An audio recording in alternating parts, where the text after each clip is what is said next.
Hello friends, নানান ব্যঞ্জনে তোমাদের সকলকে স্বাগত জানাচ্ছি। তো আজ দেখো, এখানে আমি চিকেন নিয়েছি। তো চিকেনটার মধ্যে লবণ আর হলুদ মাখিয়ে নিচ্ছি। আর এখন একটু এর মধ্যে সরষের তেল দিয়ে দেবো। সরষের তেলটা দিয়ে দিলাম।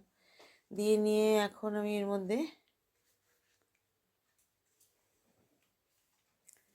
একটু চিলি সস দিয়ে দিচ্ছি। চিলি সসটা দিয়ে নিয়ে এখন একটু এর মধ্যে সয়া সস দিয়ে দেবো। সয়া সসটা দিয়ে নিয়ে এখন ভালো করে একটু মাখিয়ে নেব।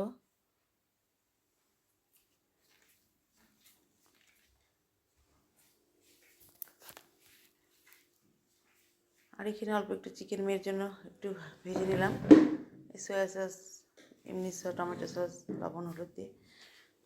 আর এখন চিকেনটাকে আমি তেলের মধ্যে দিয়ে দিলাম, দিয়ে একটু ভেজে নিচ্ছি।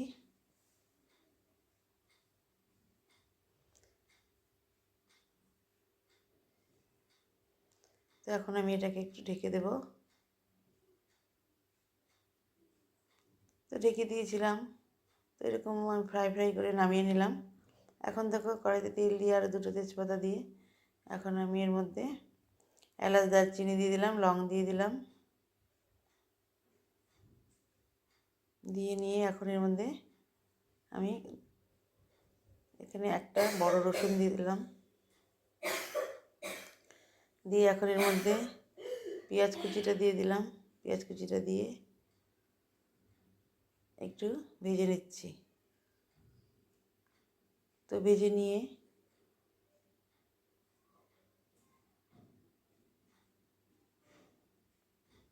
এখন এর মধ্যে বিচি ছাড়িয়ে টমেটোটা দিয়ে দিলাম। টমেটো দিয়ে ভালো করে ভেজে নিচ্ছি।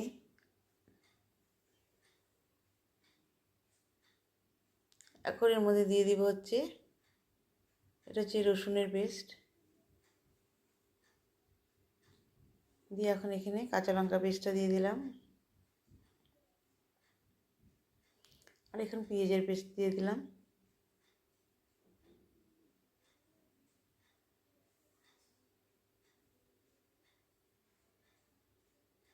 দিয়ে ভালো করে মিশিয়ে নিলাম। আর আমি আদার পেস্টটা দিয়ে দিয়েছি। ওই কাঁচা লঙ্কার সঙ্গে আদা পেস্টটা একসঙ্গে করে নিয়েছিলাম। তো আর এখন এখানে দিচ্ছি জিরে গুঁড়ো, ধনে গুঁড়ো আর লঙ্কার গুঁড়ো দিয়ে ভালো করে মিশিয়ে নিচ্ছি। এখন এর মধ্যে লবণ হলুদটা দিয়ে দিলাম। তো লবণ হলুদ দিয়ে সবগুলোকে একসঙ্গে মিশিয়ে নিয়ে ভাজা ভাজা করে নিচ্ছি।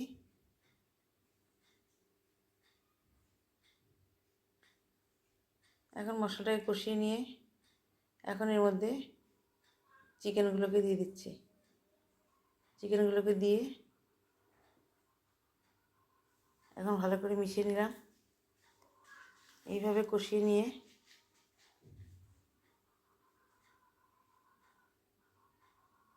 আমি এখন এটাকে নামিয়ে নিব। আর এর মধ্যে আমি অল্প টমেটো সসও দিয়েছি, এটা স্কিপ হয়ে গেছে। এইভাবে আমার রান্নাটা শেষ হয়ে গেল। এখন আমি আরেকটু কষিয়ে নামিয়ে নিব। তো বন্ধুরা, নতুন বন্ধুরা, তোমাদের যদি ভালো লেগে থাকে তাহলে প্লিজ একটু কমেন্টস ও সাবস্ক্রাইব করে পাশে আসবে। আর পুরনো বন্ধুরা, তোমরা পাশে থেকো। এইভাবে আমার রান্নাটা হয়ে গেলে আমি সার্ভ করে দেবো। তো বন্ধুরা, তোমরা যেন সবাই ভালো থাকো, সুস্থ থাকো। নমস্কার।